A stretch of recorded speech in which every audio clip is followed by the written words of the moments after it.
하나님 말씀 보겠습니다. 하나님 말씀은 시편 13편 1절에서 6절입니다. 시편 13편 1절에서 6절까지입니다. 여호와의 어느 때까지니까 나를 영원히 잊으셨나이까?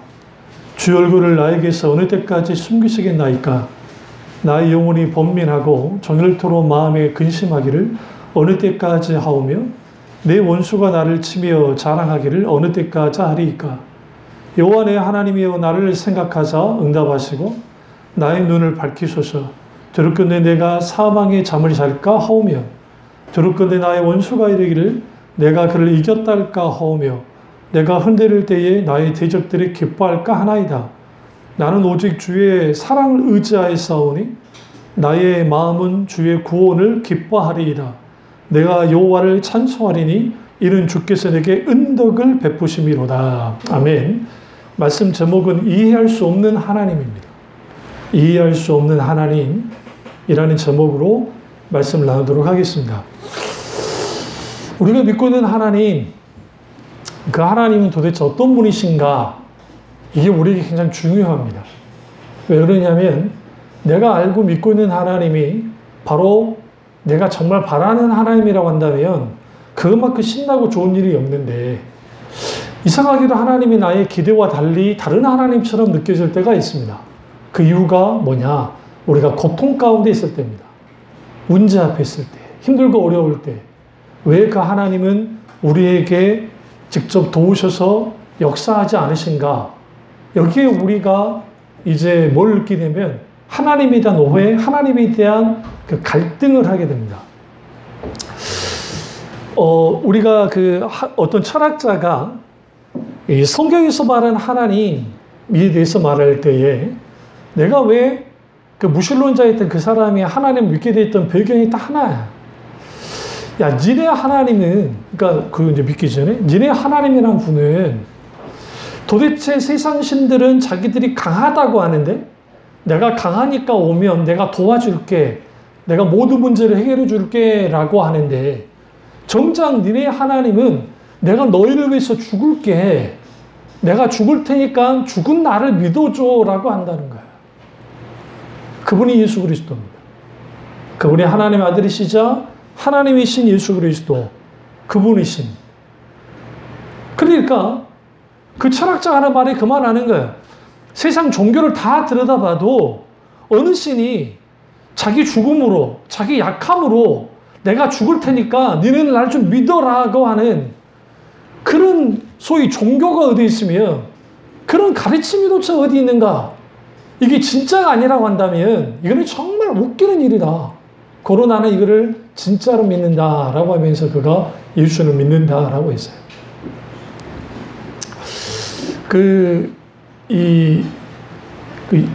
영국, 인도 그 선교사였던 그분 이름이 갑자기 생각이 안 나는데, 어쨌든 그분이 어떤 말을 하셨냐면, 그 목사님이 어떤 말을 하셨냐면, 우리가 믿는 하나님, 그런데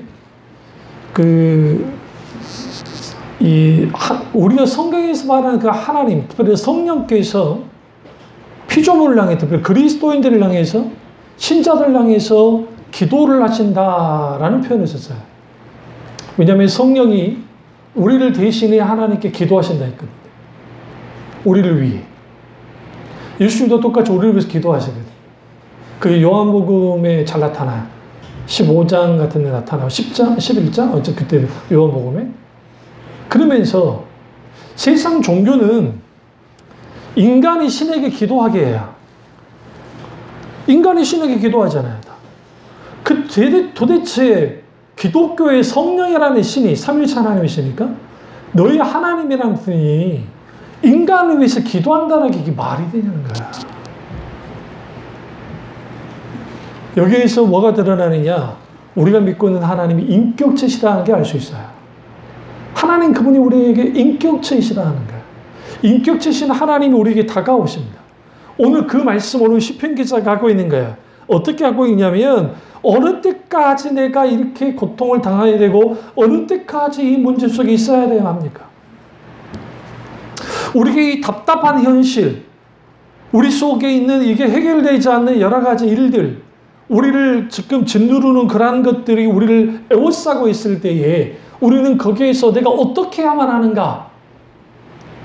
그렇게 그 고통 가운데 있으면서 그가 계속 이제 범민하고 종일 마음에 근심을 하면서 내가 어느 때까지 이렇게 있어야 됩니까? 원수가 나를 치지 않습니까? 이 시간 누구의 시예요? 다윗의 시. 인도자를 따라 부르는 노래라는 거예요. 이게 타운원시예요. 타운원시. 그러면서 3절을 보세요. 여호와 내 하나님이여 나를 생각하사 응답하시고 나의 눈을 밝히소서. 들었건대 내가 사망의 잠을 잘까 하오며. 우리가 답답하고 어렵고 넘어질 것 같은 상황이 되어졌을 때에 주님 제발 나를 좀 생각해 주세요. 그리고 주님이 내게 응답해 주세요. 나의 눈을 좀 밝혀주세요. 왜? 내가 이러다가 사망의 잠을 잘 것 같습니다. 사망의 잠이 뭡니까? 내가 죽을 것 같으니까 하나님이 내 눈을 열어주시고 주님이 나를 생각하시고 내게 응답해달라는 거야. 오늘 이제 우리가 이해할 수 없는 하나님, 그 이해할 수 없는 하나님을 구약과 신약을 통해서 한번 들여다보도록 하겠습니다. 오늘 시편 기자가 말한 이 하나님은 내가 고통받고 힘들고 어려운 속에도 즉각 와서 도와주지는 않으시는 하나님이에요. 그런데 이상한 게 있어요. 뭐가 이상하냐면 5절을 보시면 나는 오직 주의 사랑을 의지하여 싸우니 나의 마음은 주의 구원을 기뻐하리이다. 이상하지 않습니까? 어느 때까지 해야 됩니까? 어느 때까지 해야 됩니까? 지금 1절에마도 어느 때까지라는 말이 2번 나와요.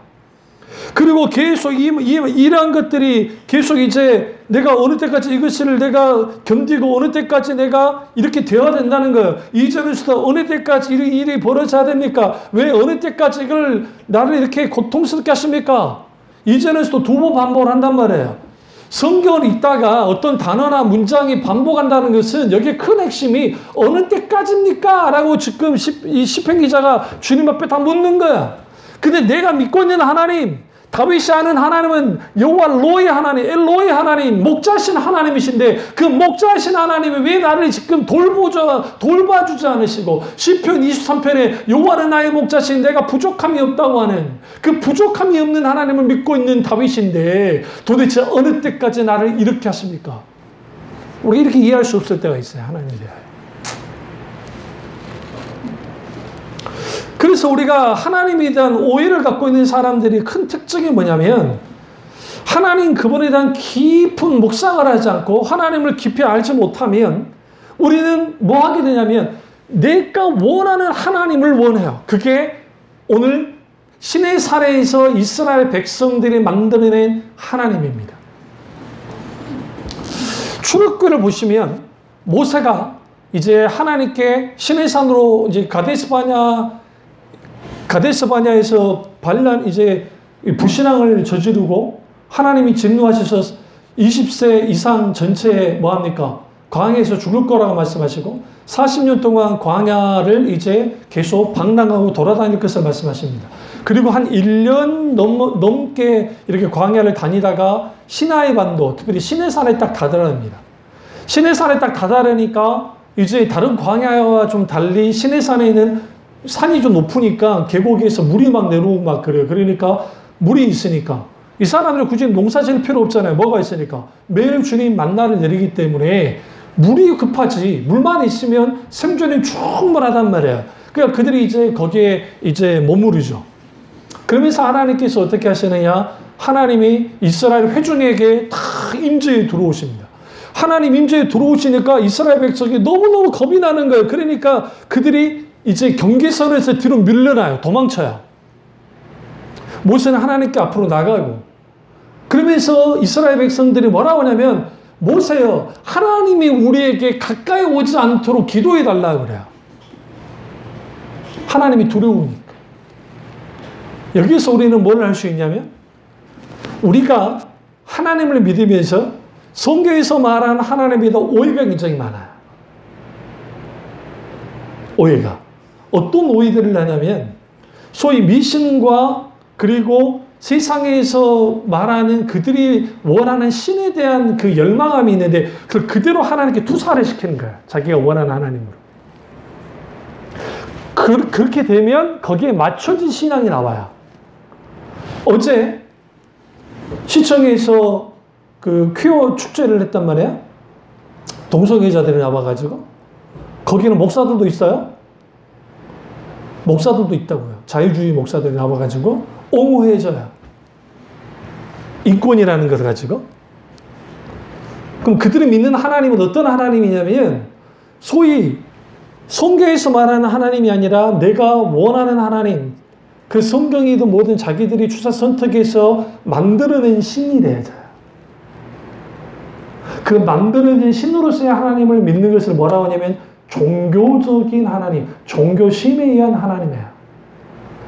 응?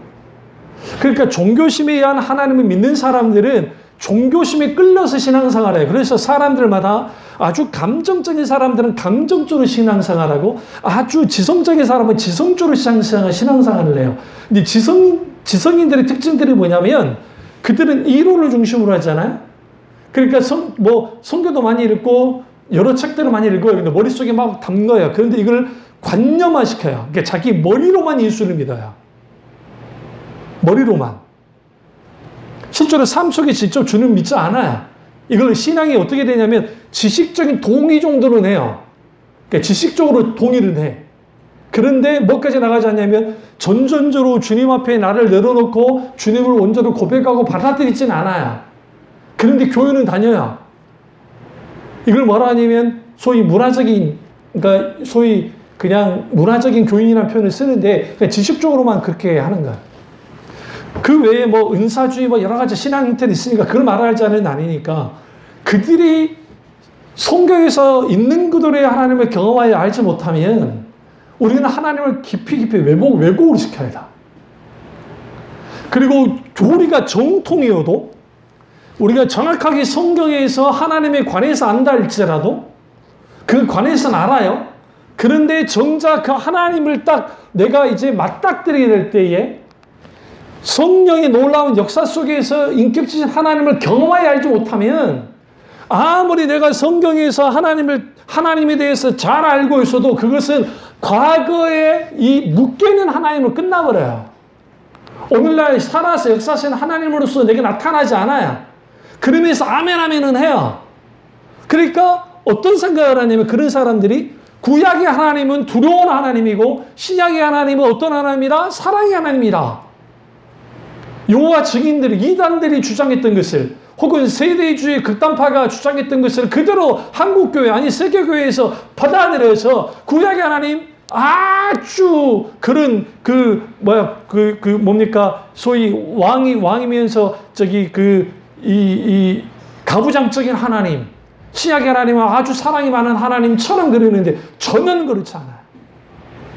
신약에서의 하나님의 모습이든 구약에서 하나님의 모습이든 다를 게 하나 없어요. 왜? 그분은 살아서 역사하는 하나님으로서 어제나 오늘이나 영원토록 동일하시기 때문에. 동일하시기 때문에. 그러면 우리는 분명하게 알아야 될 게 있어요. 무엇을 알아야 되냐면 하나님과의 관계 속에서 분명하게 하나님이 보세요.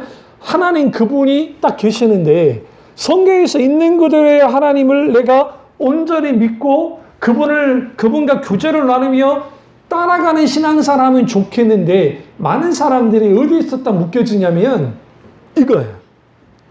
자기가 경험한 만큼의 하나님만을 아는 거야. 이게 체험적으로 하나님 아는 사람 특징. 이게 순복음 교인들이나 은사주의자들이나 좀 열광이 있는 사람들이 그렇게 믿어요. 그러니까 아주 엉뚱한 일이 벌어져요. 어떤 엉뚱한 일이 벌어지냐면 그 교회 은사주의 목사가 딱 보더니 당신 죄가 많아. 일주일 동안 개떡으로 살아서 예배 나오지 마. 다음 주에. 그리고 회개하고 난 다음에 다음 주에 나와. 그러면 그걸 하나님 말씀으로 받아들이면서 그렇게 다음 주에 나오는 거야. 우리 눈으로 봤을 때는 이게 제정신이 아니죠. 제정신이 아니죠. 그런 하나님이 아니에요. 뭐 그 사람이 여러분도 아는 좀 누구만 알릴 수 있어요. 근데 그 막 투시를 해가지고 그 사람들의 마음을 다 아는데, 제가 은사를, 투시 은사라는 표현이 좀 웃긴 거지만 어쨌든 그런 은사를 제가 받은 적이 있어요. 근데 사람의 마음을 정확하게 막 볼 수 있는 거 없어요. 무슨 365일 그런 일이 벌어진다고 생각하세요? 성령께 강하게 역사하실 때 그 어느 시점에 주님이 그 마음을 알게 하실 때는 있지만 그것이 그렇게 막 그러지 않는단 말이에요.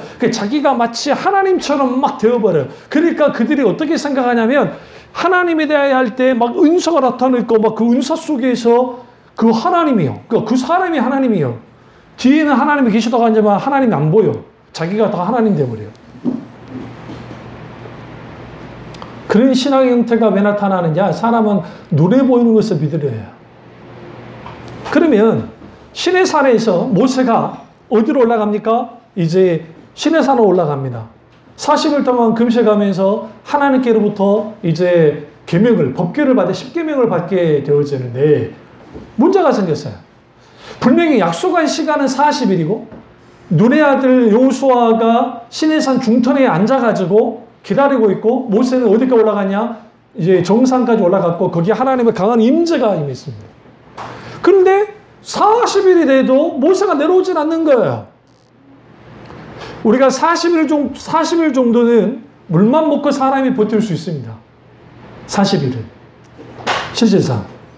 그러니까 사람들이 생각할 때 40일 정도는 버틸 수 있는데 문제가 생겨. 뭐가 문제가 생기냐면, 40일이 지났는데도 이게 살았는지 죽었는지 알 수가 없고, 누굽니까? 모세의 종 여호수아가 뭐 하고 있냐면, 여호수아가 계속 거기에 머물러 있는 거예요. 왔다 갔다 했겠죠. 회중들하고. 근데 결론은 이거였어요. 우리의 지도자 모세가 죽었다 결론을 냈습니다. 80일이 지났으니까 거의. 그러자 회의를 하기 시작했어요. 야, 이러다가 우리는 광야에서 죽고 말 거야.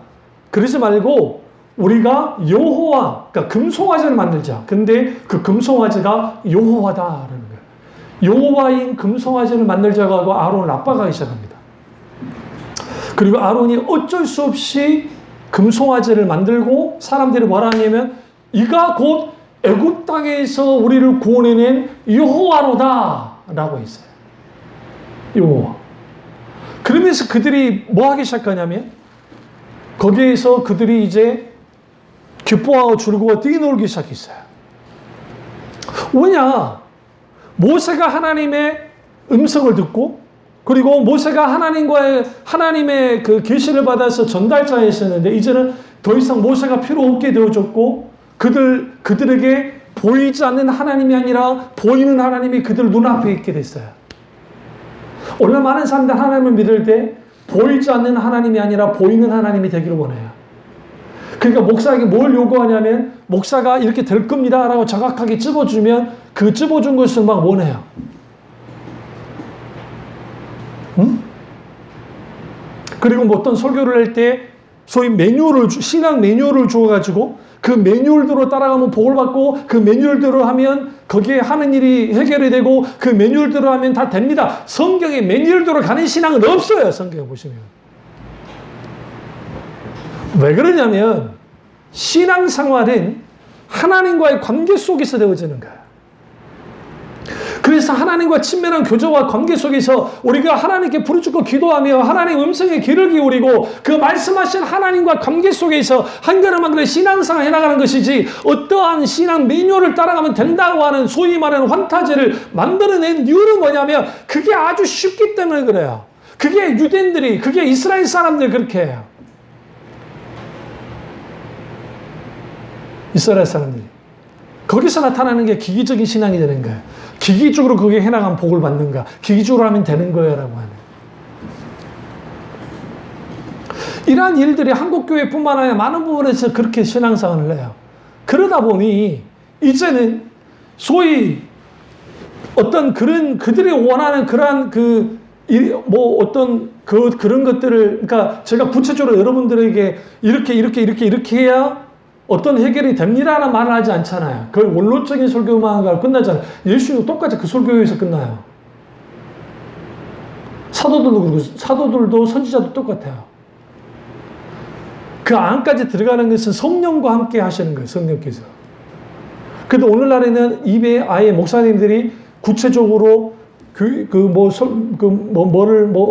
성경 예를 들어 막 통독을 할 때 이렇게 몇 장까지 통독을 하고 뭐 하면 거기에 뭐 하나님 어떤 역사가 나타나고 그런 막 제시를 해요. 어떻게 40일 새벽 기도를 하고 40일 금식 기도를 하고 막 하면 거기에 하나님이 이렇게 역사가 나타난다고 막 말을 해요. 그 사람들이 그걸 붙잡고 주님 해결해 주십시오. 그러다가 또 하나님 은혜 가운데 해결이 되는 사람이 있어. 그거 보면서 할렐루야, 그러니까 우리도 해결을 받아야 된다 하면서 막 열광을 하죠. 모든 초점이 어디를 가요? 문제 해결에만 가는 거예요. 하나님이 아니고. 이들도 똑같았어요. 왜? 그들이 갑자기 광야에서 버려져 버린 거예요. 생각해 보세요. 여호와 하나님이 모세를 들어서 모세가 곧 정말 그들에게서는 하나님 같은 존재였거든요. 왜? 엄청났으니까. 그런데 갑자기 지도자가 사라졌어요. 그리고 고아가 된 거예요. 어디에 고아가 된 거예요? 광야에서 고아가 된 거예요. 그러니까 우리는 고아가 될 수 없어. 그러니까 눈에 보이지 않는 하나님을 보이는 하나님으로 만들어냈죠. 그걸 보라. 그들이 뭐 했어요? 이게 하나님이다. 그저 성경이 이렇게 말하면 그들이 방자에 행했다 그랬다고요. 이 방자에 행했다는 표현은 뭐냐면 자신감을 얻었어요. 어떤 자신감을 얻었냐면 하나님이 임재하실 때에 이스라엘 백성들 겁먹고 뒤로 물러났다 했잖아요.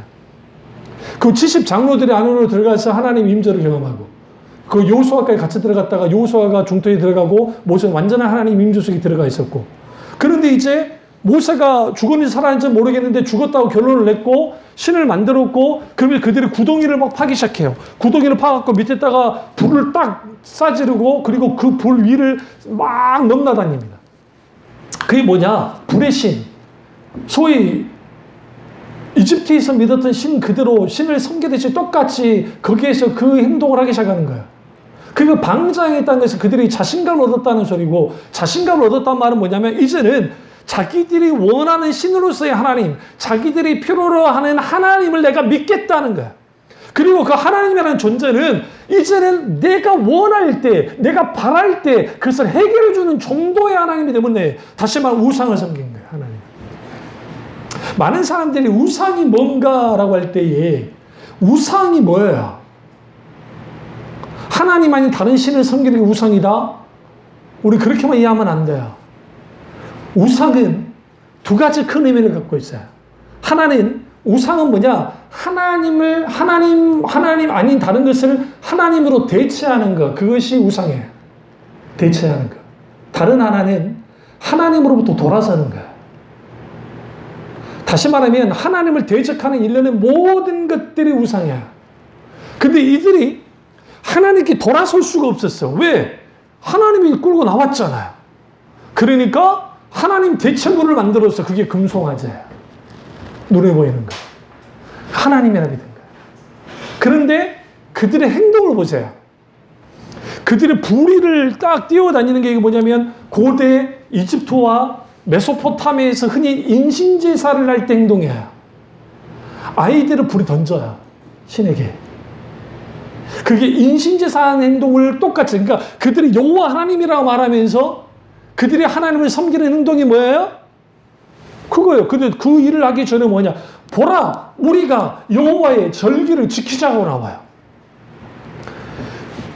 금송아지 만들어 놓고 여호와의 절기를 지키자. 그러면서 성경에 그들이 즐거워하며 뛰어놀았다는 거예요. 막 즐거워하며 뛰어놀았어요. 여호와의 절기니까. 그러난 다음에 구덩이를 파놓고 거기에서 부리를 왔다 갔다 막 뛰어다니면서 그 종교적인 행위를 하고 있는 거예요. 오늘날 우리가 하나님을 믿는다고 하면서 많은 사람들은 왜 성경에서 말하는 하나님을 온전히 만나고 그분을 누리지 못하냐면 성경에서 말하는 하나님, 인격체신 하나님을 찾아오시는 하나님을 경험해야 하지 못하기 때문에. 제가 이 중학교 2학년 때 인격체신 하나님을 만나게 될 때 그런 순복음식으로 만난 거야. 뜨거움 속에서, 기도 속에서 그분을 만난 거야. 설교 때 들어오긴 했지만. 그걸로 끝났으면 나는 그렇게 순복음식의 신앙을 생활했겠어, 했을 거야. 그런데 그 하나님을 내가 주님이 찾아와서 계속 내게 말을 걸어주기 시작했어요. 이거는 지금 생각하면 내적인 감동이에요. 성우가 너는 두 가지를 해야 되는데 하나는 성경을 읽어야 되고 다른 하나는 너는 기도해야 돼. 기도는 한 번도 해본 적이 없는데 30초도 기도 못하는 남대. 교회에서 기도할 때 기도하는데 눈도 뜨고 막 장난도 치고 막 그랬던 남대. 그래서 기도를 하는데 30초에도 기도가 되지 않고 그러나 꿋꿋이 의지로 기도하기 시작했어요. 근데 기도하는데 내 마음속에 뭐가 들어오냐면 하나님에 대한 뭐가? 의심이 생기는 거야. 왜? 내가 하나님을 믿긴 했는데 또 순복음식의 메시지라는 게 하나님을 잘 믿으면 모든 문제가 해결이 되고 기도하는 대로 이루어진다는 설교를 계속 듣고 자랐는데 그렇게 기도해도 아버지는 바뀌어지지도 않고 그렇다고 형편이 좋아지지도 않고 더 나빠지는 일련의 일들 속에서 하나님에 대한 오해를 가지면서 이해할 수 없는 하나님에 대한 갈등이 생겨버린 거예요. 그러니까 내가 뭐 하기 시작했냐면 따져 묻기 시작했어요. 오늘 누구처럼 시편 기자처럼. 그런데 한편에는 또 어린애니까 친구들이 카시오 전자 계산기 그리고 또 샤프 너무 가난하니까 그걸 가지고 있을 수가 없잖아. 써도 이 그 몽땅 연필 그 모나미 볼펜에다가 끼워가지고 그 아껴 쓰면서 그렇게 살았던 난데 너무너무 갖고 싶은 거야. 근데 기도하면 하나님 응답해 주신대. 그래서 하나님께 기도한 거야. 이게 하나님의 손을 구고 있는데 내가 아주 어린아이 믿음이가 이제 갓 주님을 믿었기 때문에 하나님은 그 기도를 들어주기 시작했다. 그러면서 하나님이 하나씩 들어주기 시작해요. 상상할 수 없는 기도가 나서. 근데 어느 날인가 기도를 하기 시작하는데 참 신나고 재밌었어. 왜 기도하는 게 신기하기도 하고. 근데 이게 우연히 있잖아는 생각도 가졌고. 그러나 성경을 쭉 읽는데 요한복음에서 내 말이 너희 안에 가고 너희가 내 안에 가면 무엇을 구하라 하면 이루리라 말씀이 있었어요. 그러니까 내 말이 너희 안에 가면 주님의 말씀이 내 안에 간다는 말 그리고 내가 너 안에 너희가 내 안에 가라는 그 말씀이 나를 확 사로잡기 시작했어요. 그래서 말씀을 쭉 읽어나가는데 소위 우리가 하나님의 손을 구하는 기도라는 것들이 그 기도가 성경에서 말하는 기도가 아니라는 걸 알았어요. 하나님께 구하는 것 자체는 잘못된 게 아니에요. 우리의 소원을 구하는 것 자체도 잘못된 게 아니에요. 그런데 우리 그 소원만을 가지고 나아가는 게 잘못됐다는 걸 알았다고요. 그래서 하나님께 무슨 기도를 하기 시작했냐면 주님 나를 주님 받아주세요. 그런데 공부도 못하지, 집은 찌질하지, 가난하지, 그리고 뭐 생긴 것도 그렇지, 뭐 별로 아주 키가 작았잖아요, 제가. 엄청나게 작았거든. 그러니까 그런 아이가 아주 자존감이란 일도 없는 아주 자괴감에 빠져있는 나 그래서 누나들이나 누가 있어도 누구 형들이 있어도 그 앞에서 입도 뻥끗도 하지 않는 나였어요. 굉장히 중요해요. 내 친구들하고는 대화를 조금 하는 나였지만 아예 입도 뻥끗도 하지 않는 나였다. 그러니까 내가 말을 거의 하지 않는다고 생각할 정도로 아주 조용한 아이. 그러나 마음속에는 울분을 갖고 있고 불을 품고 있는 나. 근데 주님을 만나기 시작했어요. 그리고 기도하기 시작했단 말이에요.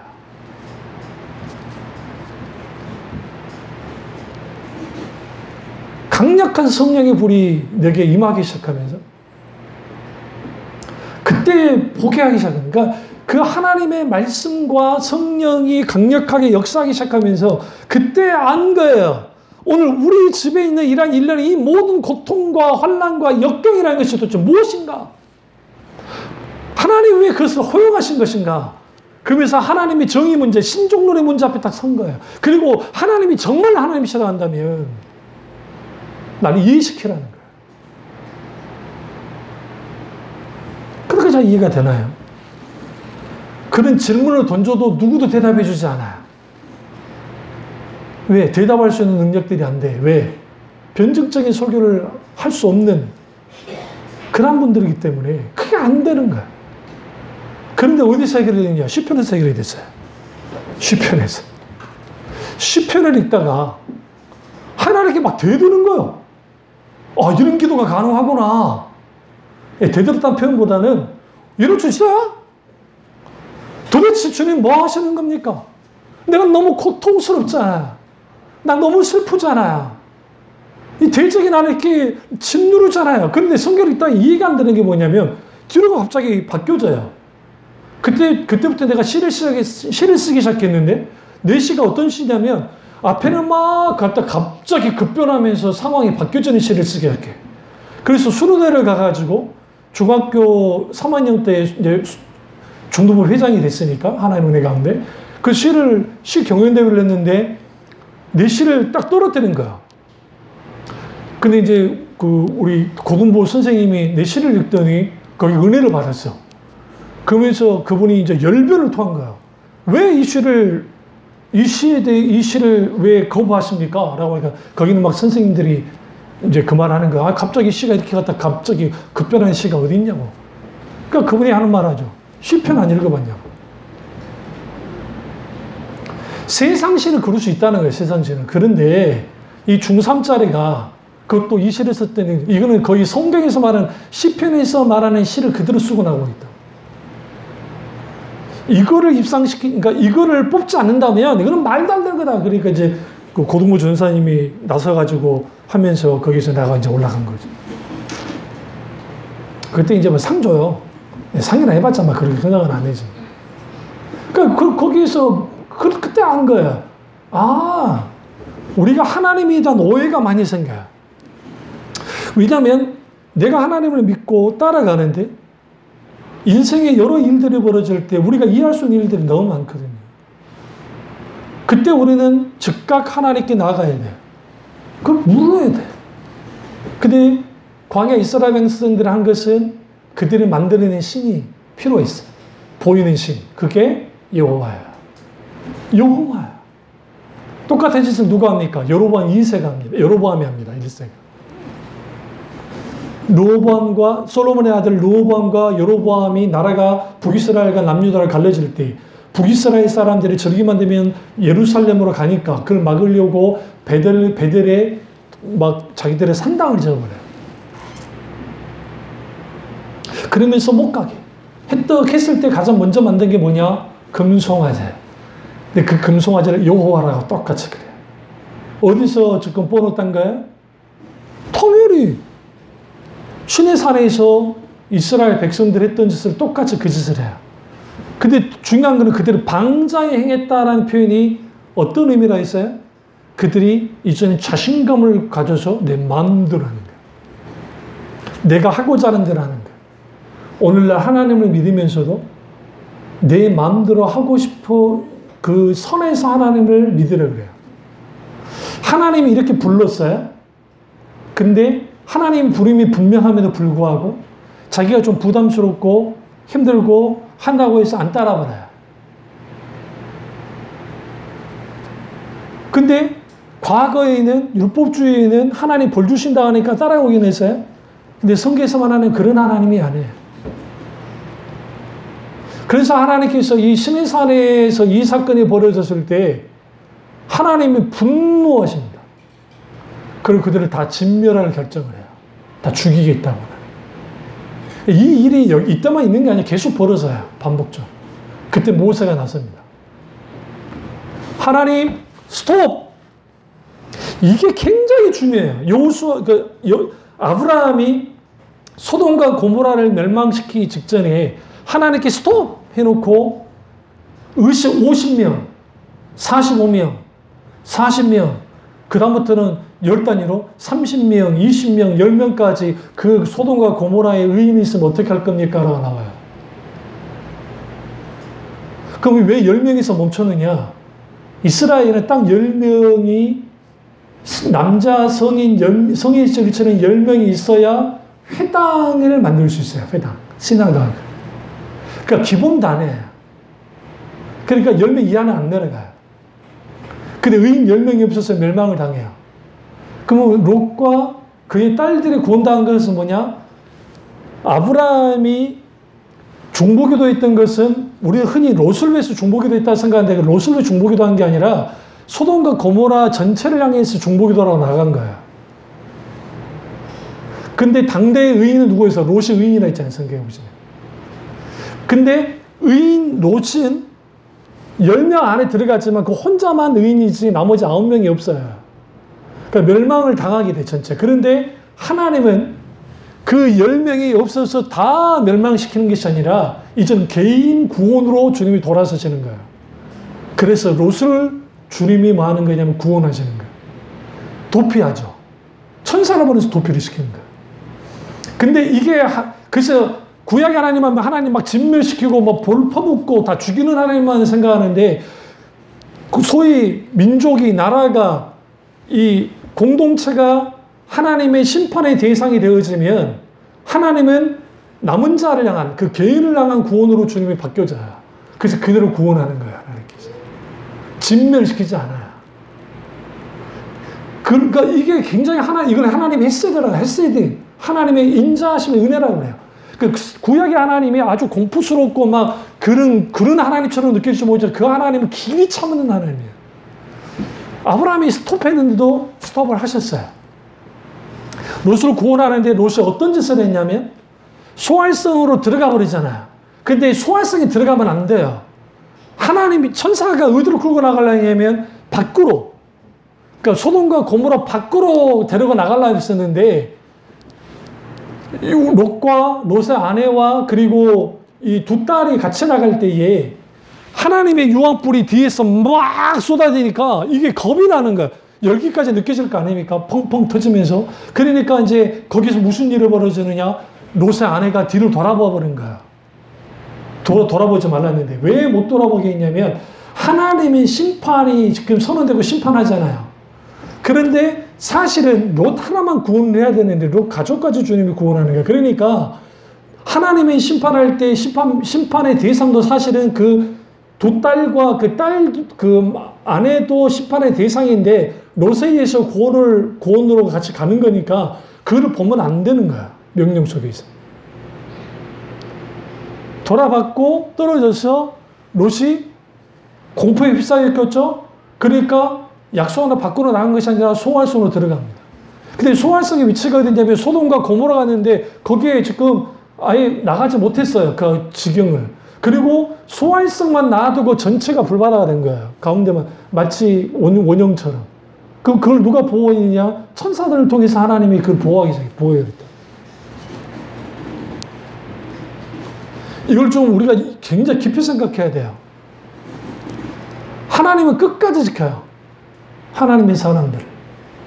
근데 그런 하나님인데 모세가 나서가지고 하나님 보세요. 만약 하나님이 광야에서 이스라엘 백성들을 다 죽여버리면 하나님의 능력이 부족해서 이들이 광야에서 죽었다 할 겁니다. 그게 아니라고 한다면 하나님이 폭군 같아가지고 변덕을 부리는 신으로서 이렇게 멸했다고 할 건데 저는 그걸 견디할 수 없습니다. 내가 믿는 하나님, 성경에서 말하는 하나님, 그런 하나님 아닌 걸 내가 압니다. 하나님이 아무 말도 못하죠. 하나님이 진노를 거둬버려요. 그러니까 모세가 하나님 앞에 이제 기도를 하죠. 그러니까 하나님이 임재 앞으로 나오라 그래요. 그리고 하나님이 떠나시겠다 그래요. 어디를 떠나냐? 이스라엘 백성으로부터 내가 떠나버리겠다. 그리고 그 대신 천사를 미리 보내서 뭐 하겠다? 가나안 땅을 다 쓸어버리고 너희들 무혈 입성시켜줄게. 그래서 난 따라가진 않을 거야. 그 모세가 옷을 찢으면서 하나님께 울기 시작합니다. 하나님께서 가시지 않는 가나안 땅이라 한다면 너희는 소중하지 않습니다. 차라리 주님 광야가 좋습니다. 광야에서 죽어도 괜찮으니까 하나님 머물러 달라고. 하나님이 강한 임재가 모색이네요. 우린 여기에서 이해할 수 없는 하나님, 인간의 누리는 하나님 이해할 수 없어요. 그러나 성경의 관점, 하나님 말씀의 관점에서는 하나님을 충분히 이해할 수 있어요. 그래서 우리가 흔히 성경을 그냥 너무 쉽게 읽으면 안 되는 게 그 시대의 사람들은 하나님과 원망하고 불평했던 이유가 있어요. 그래서 우리는 전체를 보지 못하니까 하나님은 전체를 보고 우리에게 다가오고 있어요. 우리는 부분만 봐요, 내 인생에. 그러니까 이정표가 있어요. 그런데 우리가 이정표를 따라갈 때에 그 이정표는 바로 앞에 이정표지만 부산 간다. 경부고속을 탔다. 그러나 200km, 300km 남았어도 부산 여정표는 있어도 아직 부산까지 가려면 여러 개를 가야 되고 자칫 잘못 들으면 호남선 타고 들어갈 수도 있잖아요. 경부에서. 인터체인지 잘못하면. 그러니까 하나님 우리를 인도할 때는 처음부터 끝까지 아예 그냥 인도해 주는 게 아니라 한 걸음 한 걸음 인도해 줘요. 그 이유는 뭐냐면 하나님과 함께 발맞춰 가자는 거야. 만약에 끝까지 보여줘 버리면 우리는 하나님 거들떠 보지도 않아요. 그것만 바라보고 나가요. 이게 문제인 거예요. 그래서 하나님이 진노를 거두시고 어떻게 하시느냐. 하나님 그분이 은혜를 베푸시죠. 똑같습니다. 시내산에서 할 때에 모세가 그걸 보죠. 불에 막 뛰어다니고 하는 것을. 십계명의 돌판을 던져서 깨버립니다. 얼마나 성질을 하는지. 이 목이 곧은 백성에 대하여 이걸 가질 필요가 없다는 거예요. 그러면서 모세가 내려와서 나를 따르자 나와라. 그러니까 레위인들이 나와요. 레위인들을 칼을 뽑고 나와요. 그러면서 거기서 수천 명을 죽이기 시작합니다. 막 죽여요. 하나님이 진노는 분명하게 있고, 근데 갑자기 하나님이 모세를 탁 찾아오셔서 야, 이제 제 이야기예요. 좀 재밌게 하려고. 너 왜 이 돌판 깨뜨렸어? 네가 다시 만들어. 모세는 하나님의 십계명을 받을 만한 그런 존재들이 아니라는 거야. 근데 하나님은 그들에게 주겠다는 거야. 그들이 나를 우상 취급했어도 나는 그들을 버릴 수 없어. 모세 너 때문이라도 버릴 수가 없고 아브라함과 이삭과 야곱 때문이라도 버릴 수가 없어. 그래서 주님이 다시 모세에게 시내산을 올라가게 만들고 시내산에서 다시 마하기 시작합니다. 법궤. 그 전에는 그냥 기도만 했을 줄 모르지만 이제는 돌을 깨야 돼. 깨가지고 그걸 만들어야 돼. 똑같이 만들어야 돼.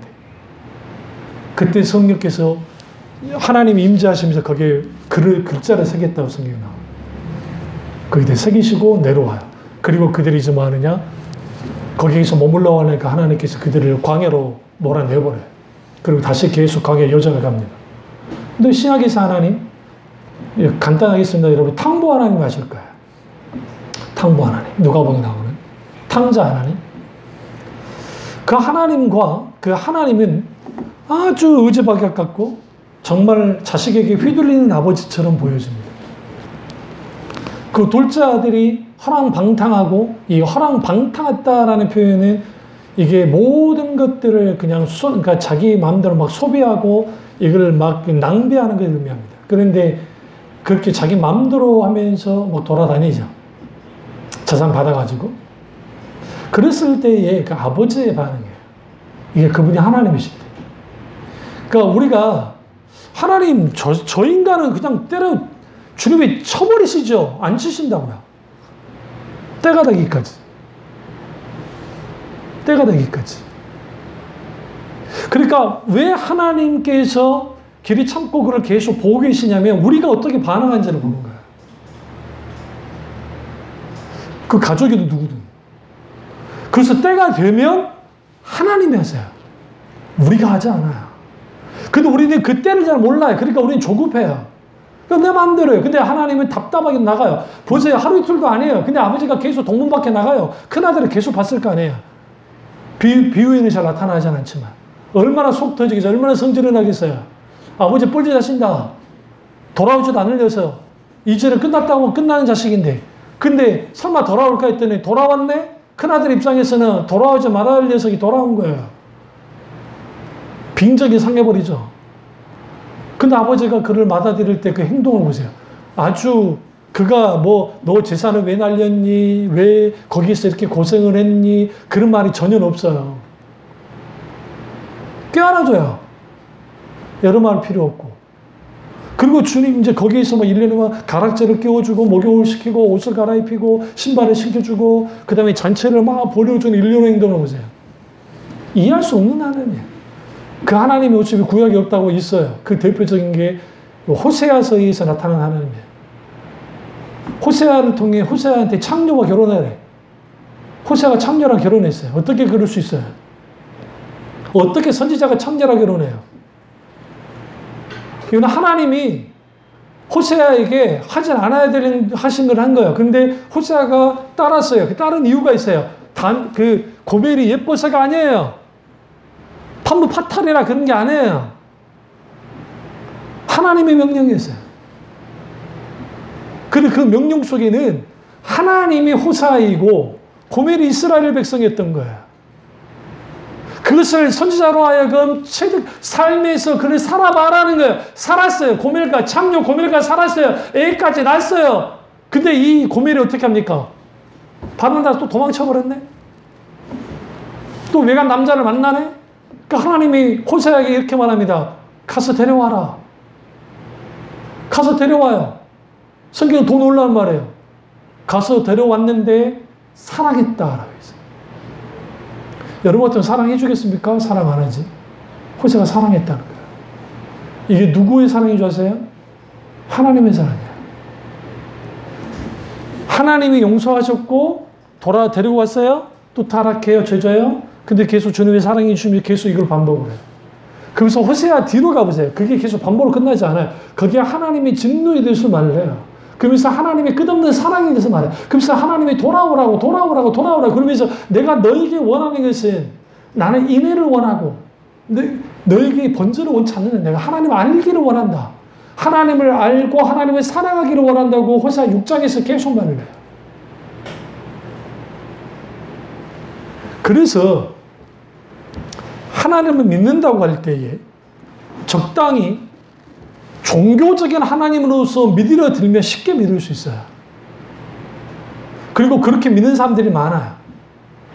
정작 그 사람들이 인격적인 하나님을 깊이 만나지 못했기 때문에 뭐가 안 바뀌냐면 월드뷰, 세계관이 안 바뀌고 가치관이 안 바뀌고 그리고 자기가 살아야 될 이유와 목적과 이 모든 것들이 바뀌어지지 않아요. 그게 바뀌어지지 않으니까 거기에서 일어나는 일들이 뭐냐면 예수를 믿긴 믿는데 세상 사람과 다를 바 없이 살아가요. 똑같이 생각을 해요. 이게 목사 아니라 누가 다 똑같아요. 제가 내 아는 선배 목사님이 그 말을 하는 거예요. 여러 목사님들을 만나보시면 깜짝깜짝 놀랄 때가 많다는 거예요. 이는 세상 사람들도 그거 정말 주저하는 일에 거침없이 말을 하고 이제 부끄러운 말이지만 어떤 돈 많은 장로가 하나 있는데 그렇게 헌금을 잘 안 해. 근데 돈이 엄청 많아요. 근데 교회를 건축을 해야 되겠어. 어떻게든 구슬로 보고 구슬리고 안 된다고. 그래서 어떻게 구슬려야 되냐고 자기들끼리 이야기하는 소리를 듣고 경악을 했다는 거예요. 내 아는 목사님. 응? 소위 그러한 돈의 논리나 이런 것들을 통해서 끌고 나간 일련의 일들. 근데 그걸 죄라 여기지 않아요. 죄라 여기지 않아요. 그것에 대해서 잘못된 생각조차 이건 단순한 윤리 도덕의 문제가 아니야. 이거는 하나님과 관계에서 하나님 그분만을 의지하고 하나님과 관계 속에서 정말 하나님이 하고자 하는 일들을 하나님의 자원과 하나님의 의중과 뜻과 계획과 목적을 따라서 한 걸음 한 걸음 나가면 좋겠는데 그렇지 않고 인간적인 수단과 방법을 해서 수단과 방법을 다 동원을 해서 결과만 좋으면 된다는 그 논리를 가지고 나온다는 거예요. 그런 하나님을 믿기 때문에 이게 깨지지 않으면 우리가 바로 하나님을 바른 신앙생활을 해나갈 수가 없습니다. 오늘 이 사실을 깨닫고 이해할 수 없는 하나님, 오늘 시편 기자처럼 어찌하여 주님 이렇게 계속 있어요. 계속 주님께 이렇게 기도하고 물으세요. 괜찮아요. 그 속에서 하나님 찾아오실 거예요.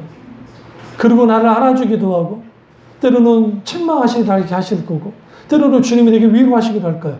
그리고 그분과 깊은 교도 속에 있으면서 우리는 알게 될 겁니다. 아하, 하나님 본심이 어떤 것을 알고 하나님에 대한 오해가 거둬졌을 때 나보다 앞서 행하신 하나님의 놀라운 역사를 경험하게 될 때 그때 아는 거예요. 아, 하나님이 하셨구나. 이 놀라운 은혜가 저와 여러분의 길을 주님을 축원합니다. 기도하겠습니다.